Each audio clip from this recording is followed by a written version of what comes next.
Anya ti sindayo? Naglikta na mo din mo. Napiksa todo dita? Wala, bisa na tayo. Nagtana, akin sila, basihan.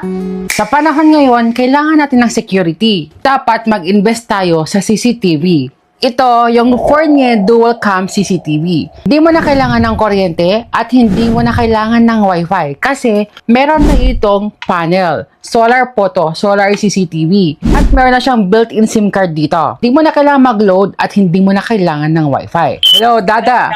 Nag-affiliate kaya naman dyan.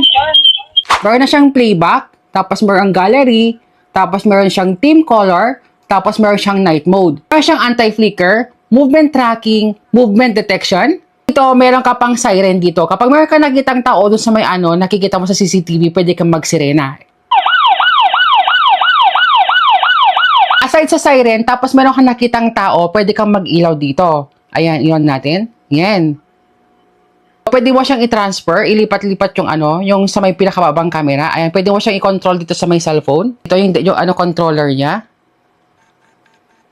At maganda dito, mayroon siyang lagyan dito ng SD card para may mga records ka dito at pwede kang mag-playback. Para ma-access at ma-monitor yung CCTV, i-scan mo lang tong QR code na ito para makuha yung Tuya app. At kapag na-install mo na yung Tuya app mo, i-scan mo lang tong QR code na ito para ma-add mo itong CCTV device na hawak mo.